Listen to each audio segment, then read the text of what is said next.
La situation en Iran, la seule certitude, c'est qu'on baigne dans l'incertitude et que les morts de la répression se comptent par milliers.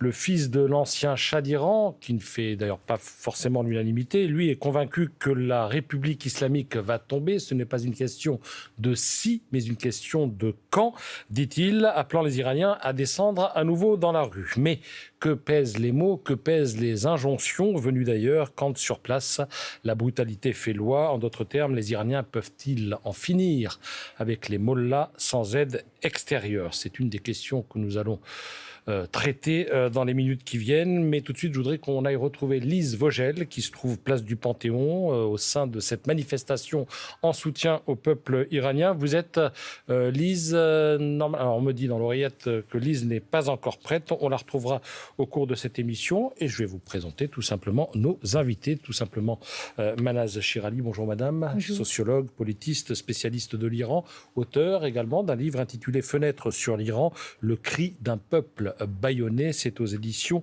Les Pérégrines. Nous sommes également avec David Rigoulet-Rose. Bonjour monsieur. Vous êtes chercheur à l'Institut des Relations Internationales et Stratégiques, l'IRIS, et rédacteur-chef de la revue Orient Stratégique. Je voudrais qu'on dise... écoutez, on le fait de manière très simple en direct. Est-ce que Lise Vogel est prête ou pas? Elle n'est pas prête. Alors on va enchaîner avec l'évocation du bilan. Évidemment, le pouvoir iranien parle de 3000 arrestations. Des organisations humanitaires évoquent 20 000 arrestations et au moins 3428 morts, chiffre précis donné par Iran Human Rights.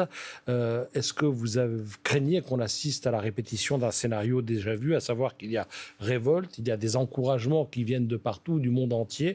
Ensuite, il y a une répression féroce et, in fine, un retour à la normale. Oui, ce que je crains, c'est ça, mais quand même, je pense que la République islamique n'a pas un long avenir devant elle. Et que de toute façon, son temps est compté. Mais ce qui me fait peur, ce que je crains, c'est plutôt à quel prix, combien de victimes va-t-elle laisser avant de partir? De toute façon, elle va partir, elle est condamnée à partir. Mais à quel prix? On sait que les dirigeants iraniens ont tué 500 000 Syriens pour sauver Bachar Assad. Bachar Assad n'est plus là, il est parti. Mais 500 000 morts. Vous savez, 500 000 vies, ce n'est pas des chiffres, ce n'est pas des statistiques. Ce sont nos amis, nos proches, nos étudiants qui vont partir. Et c'est ça qui nous fait peur. David Rigoulet-Rose, si la contestation dure, la répression peut durer, elle aussi, des mois?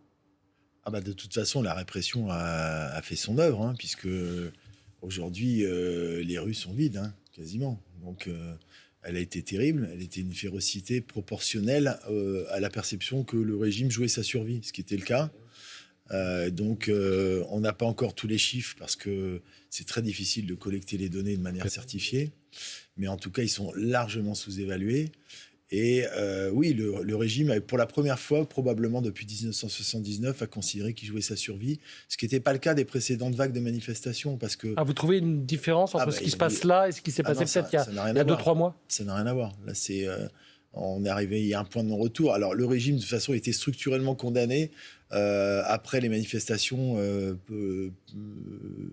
justement après la mort de Mahsa Amini, mais il avait été, la jeunesse avait été écrasée. Mais là, ce qui est tout à fait différent, c'est que pour la première fois, il y a une conjonction de... Tous les paramètres ont été réunis, en fait. C'est-à-dire, à la fois géographiquement, ça n'a jamais été aussi étendu, et toutes les générations, toutes les classes sociales, ce qui n'était jamais arrivé jusqu'à présent, parce que le régime est dans une impasse. Il est dans l'incapacité structurelle de répondre aux besoins les plus élémentaires de sa population. Et donc, quand un régime, quel qu'il soit, d'ailleurs, ne peut pas le faire, il est condamné. Quand vous parlez des besoins, vous parlez de manger? Oui, manger. Oui, voilà, tout simplement manger. Ouais. C'est-à-dire qu'il y a une hyperinflation, mais de toute façon, la vie quotidienne est un enfer pour les Iraniens. La classe moyenne a été laminée. C'est un pays très éduqué, donc un déclassement terrible. Et puis, il y a des phénomènes de paupérisation. Il y a plus de 30% de la population qui est sous seuil de pauvreté.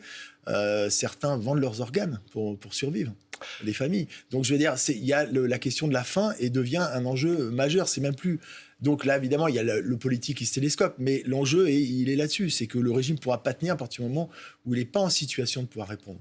Alors, Lise Vogel est au sein de la manifestation qui démarre à partir du Panthéon au cœur de Paris. Bonjour Lise, je crois que vous êtes avec une jeune Iranienne qui est en France depuis plusieurs années où elle est étudiante. Oui, bonjour Patrice, et désolée pour le retard. Lee fait partie de ceux qui organisent et elle a été retenue avec cette organisation pour cette marche qui débutera dans quelques instants et qui ira en direction de la place d'Italie. Lee, merci d'être avec nous. Je précise que vous m'avez demandé de garder vos lunettes de soleil pour des raisons de sécurité parce que toute votre famille habite en Iran. La première question qu'on a envie de vous poser, c'est est-ce que vous avez des nouvelles de vos proches et comment vont-ils ? Alors oui, bonjour à tous et à toutes, merci pour cette interview. J'ai pas beaucoup de nouvelles de ma famille comme beaucoup des Iraniens et Iraniennes qui vivent à l'étranger parce que tous les moyens de communication ont été coupés depuis plus d'une semaine en ce moment. Maintenant, c'est plus d'une semaine que l'internet est coupé, que c'est totalement un digital blackout, qu'aucune nouvelle sort, sauf par hasard, par une grande chance, il y a des gens qui arrivent à se connecter à satellite et Starlink là maintenant avec des problèmes que le régime a pu faire sur cette communication, moyen de communication, ça a été aussi coupé. Donc c'est très très difficile d'avoir la nouvelle de ces familles. Quel est votre état d'esprit ici ? J'imagine qu'il y a un mélange de combativité. Vous êtes là notamment aujourd'hui pour demander la fin de cette République islamique des Mollahs et en même temps beaucoup d'inquiétude. Totalement, bien sûr. C'est surtout un sentiment d'angoisse, c'est un sentiment de chagrin, c'est un sentiment de même un peu culpabilisation puisque c'est tout mon peuple qui est en train de se mettre en danger par sa vie justement pour lutter contre ce régime meurtrière. Et nous, ce qu'on peut faire, c'est justement de faire les mobilisations et de s'organiser à l'extérieur du pays pour pouvoir porter la voix de ces et ceux qui luttent pour la chute de ce régime. Qu'est-ce que vous souhaitez ? La chute de ce régime, on l'a compris, mais pour l'avenir de votre peuple, pour votre propre avenir en Iran, qu'est-ce que vous espérez ? Alors, nous, on veut bien la démocratie. Nous, on veut bien déjà, après la chute du régime, qu'il y ait une démocratie, qu'il y ait un référendum, qu'il y ait une élection, que le peuple, à l'extérieur ou à l'intérieur du pays, peuvent décider eux-mêmes sans qu'il y ait des forces extérieures, les alliés impérialistes, les forces étrangères qui ont un effet. Enfin, nous, on veut pas ça, justement. Nous, on a droit à autodétermination, comme tout le peuple partout dans le monde. Et c'est un peuple d'Iran qui a choisi son avenir. Merci beaucoup. Voilà, vous l'entendez dans la voix de Lee, l'autodétermination pour le peuple iranien et donc ni intervention américaine, ni retour du fils du Shah exilé. Cela fait partie des revendications aujourd'hui. Totalement. Ni l'un, ni l'autre. Il y a une troisième voie ? Ça va être, de toute façon, la situation est très compliquée parce que l'opposition iranienne a toujours été très divisée. Et donc, ça explique aussi les hésitations sur l'incarnation d'une alternative éventuelle. Donc, le prince Pahlavi, qui se présente comme effectivement une option, non pas de restauration alternative pour une restauration monarchique, mais pour être l'intercesseur et encadrer une transition, ne fait pas du tout l'unanimité et même pas forcément consensus, même si parfois certains républicains finissent par adhérer au processus, faute en fait d'incarnation de leadership. C'est le problème, à la fois à l'intérieur et à l'extérieur. C'est la faiblesse de l'opposition iranienne. Et c'est là-dessus qu'a toujours capitalisé d'ailleurs le régime pour pouvoir se maintenir, évidemment. Mais on est arrivé aujourd'hui à quand même à une situation qui est totalement inédite. Et donc, effectivement, certains, même s'ils ne sont pas monarchiques, finalement, finissent par valider l'idée d'un processus qui pourrait être incarné momentanément par le prince Pahlavi, quelles que soient par ailleurs les opinions politiques qui existent. Mais on voit bien que de toute façon, c'est très compliqué. Et l'horizon démocratique est loin d'être assuré parce que s'il y a effectivement, quand je disais que le régime était condamné dans sa forme actuelle, ça ne signifie pas malheureusement pour autant qui est la certitude d'un horizon démocratique. Il peut y avoir d'autres options. De toute façon, la démocratie ne va pas arriver en Iran du jour au lendemain comme par un miracle tombé du ciel. La démocratie, même en France, même dans les pays les plus démocratiques du monde, s'est construit étape par étape. Par rapport à la République islamique, évidemment, le choix monarchique est une avancée vers la démocratie, même si la monarchie n'est pas mon souhait personnel. Mais c'est pas ça qui compte. C'est la volonté d'un peuple qui s'exprime aujourd'hui à haute voix. On l'a entendu. On l'a entendu et on a compris quand même la voix des Iraniens qui sont dans les pays démocratiques n'est pas forcément celle qui sont à l'intérieur du pays. Ce que nous avons entendu, ce que mes enquêtes m'ont montré, c'est la capacité des Iraniens à se solidariser dans les moments difficiles de leur vie. Vous savez, c'est un pays qui a 4000 ans d'histoire. S'ils ont vécu pendant 4000 ans ensemble, c'est qu'ils ont un instinct de survie. L'instinct de survie des Iraniens qui sont à l'intérieur du pays, ce n'est pas forcément la même chose que moi, mais les autres Iraniens qui sont dans les pays libres et démocratiques qui manifestent. Ce que nous avons entendu dans les manifestations, c'était une solidarité massive des Iraniens autour de la figure du prince. Ça, on l'a entendu. Mes enquêtes me l'ont montré et on ne peut pas le nier, qu'on soit royaliste ou pas. Ce n'est pas mon cas. Tout le monde le sait et je ne défends aucune tendance politique. Mais par contre, nier la demande des Iraniens, oublier ce qu'ils disent et prétendre que ce sont des voix qu'on a mises sur les vidéos, prétendre que c'est un surenchère et que ce n'est pas vrai, ça, ce n'est pas être fidèle à un peuple qui est en train de se faire massacrer. Néanmoins, on voit sur cette pancarte en direct du Panthéon pour un Iran libre et démocratique, peut-être un jour. On a bien compris dans votre discours que ce n'était pas pour tout de suite. On a entendu une manifestante interrogée par notre envoyée spéciale, Lise Vogel, qui disait qu'elle était terrifiée par les nouvelles qu'elle recevait par bribes d'Iran.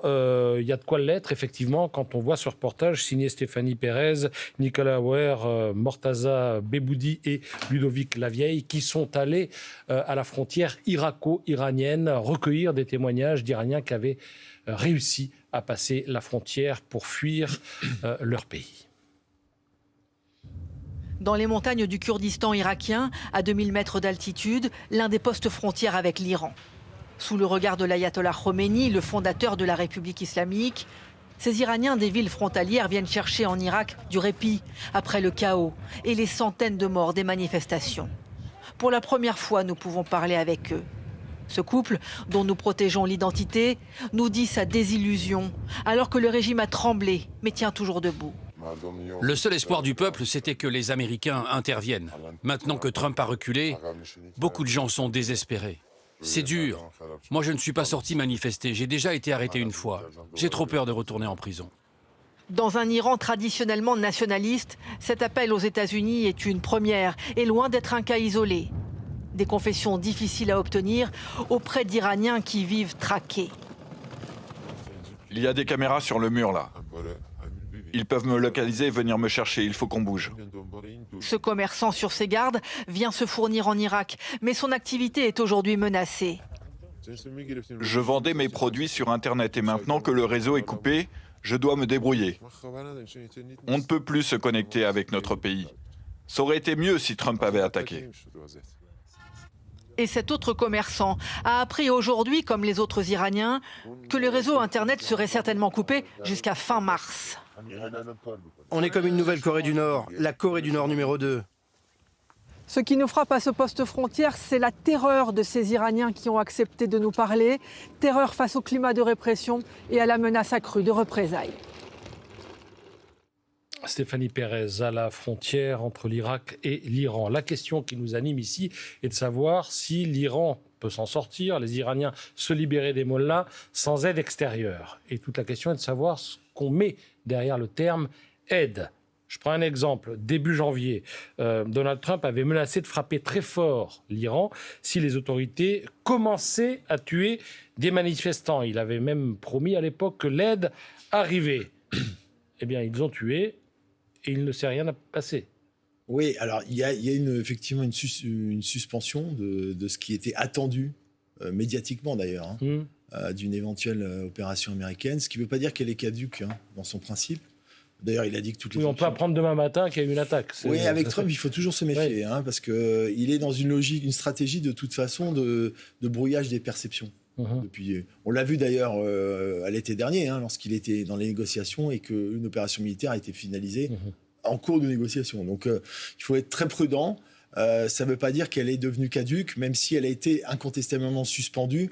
Alors, effectivement, il a utilisé on va dire des prétextes en disant qu'il avait réussi à empêcher des pendaisons, etc. Mais ça, c'est déclaratif. Ça, c'est déclaratif. Mais sur le fond, il y a un mouvement militaire de dispositifs qui se renforce. Il y a l'Abraham Lincoln qui vient de mer de Chine. Il y a des escadrons aériens qui se positionnent. Donc il y a des tas d'éléments qui sont très contradictoires. Donc il faut être très prudent. Ce qui est sûr, c'est que sur la question d'une intervention américaine, et ça c'est la perception des Iraniens, il y a un nationalisme iranien qui est très fort. Et donc il est très ambivalent. Et c'est une variable qui est à prendre en compte parce qu'effectivement, même de la part de ceux qui sont dans une détestation du régime, il n'y a pas forcément la validation d'une ingérence extérieure. C'est toujours très problématique, c'est dans la culture iranienne. Et donc, c'est une variable qui doit être intégrée parce qu'elle peut être à double tranchant. Même s'il y a des appels ponctuels, effectivement, à une intervention, ce qui est sans précédent, c'est vrai, mais ce n'est pas majoritaire. Ce qui est attendu, c'est une aide et pas forcément une ingérence extérieure. De toute façon, la solution viendra des Iraniens eux-mêmes. De toute façon, c'est mais vous savez, ceux qui tuent aujourd'hui en Iran les jeunes Iraniens dans les rues, ce sont les Irakiens, ce sont les Libanais, ce sont les Zeidan Biyoun et Fatemiyoun d'Afghanistan. Ce sont aussi des gens qui travaillent pour les mollahs. Il y a des Iraniens qui tuent des Iraniens. Ça existe aussi. Oui, certainement. Certainement, il y a une bonne partie des Iraniens qui tuent leurs propres compatriotes. Mais on a entendu que des dizaines de milliers de mercenaires de la République islamique sont arrivés en Iran, sont entrés en Iran, des étrangers. Alors, le nationalisme... Intervention ou pas? Vous l'appelez de vos voeux ou pas? Parce que vous avez entendu ce qu'on vient d'entendre, à savoir qu'il y a aussi un nationalisme iranien qui est fort, qui est beau même, et qui ne peut peut-être pas supporter que les Américains s'en mêlent ou franchissent la frontière. Avant la coupure de l'Internet, les derniers messages que j'ai reçus des Iraniens de Téhéran, des différentes villes iraniennes, c'était « on est en train de nous tuer ». Par des étrangers, on a besoin de l'aide étrangère. Ma question, c'est est-ce que vous souhaitez une intervention? Personnellement, je l'ai dit depuis 2018. Depuis 2018, j'ai dit la République islamique ne partira jamais sans guerre, sans intervention étrangère. Personne n'était d'accord avec moi à l'époque. Aujourd'hui, ceux qui sont en Iran, ils sont d'accord avec moi. Par contre, ceux qui sont à l'étranger sont encore dans leur idée romantique que c'est le peuple qui doit renverser le régime. Mais monsieur, jamais un peuple à main nue dans l'histoire de l'humanité, un peuple à main nue n'a jamais réussi à renverser un régime militaire sanguinaire et meurtrier. Ouais, bon, il peut y avoir des exemples, mais en l'occurrence, on sait que c'est pas simple et que ça se solde par beaucoup de victimes. Je reviens sur ce que disait Mana Shirali, qui dit oui, il va falloir qu'à un moment, le monde qui nous encourage s'investisse, s'implique un petit peu plus. Qu'en est-il? Alors, vous avez dit que les Américains avaient levé un petit peu le pied, sont contre une intervention sans doute des alliés des Américains, l'Arabie Saoudite, le Qatar, Israël aussi, ai-je lu. Mais pas pour les mêmes raisons. Alors, pour quelles raisons?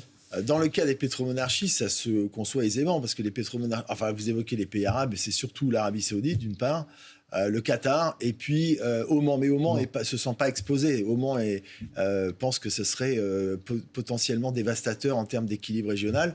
En revanche, pour ce qui est du Qatar, il se sent visé potentiellement parce qu'il y a la base de l'USNCOM, qui a déjà fait l'objet d'un ciblage, même s'il était calibré, etc., précédemment.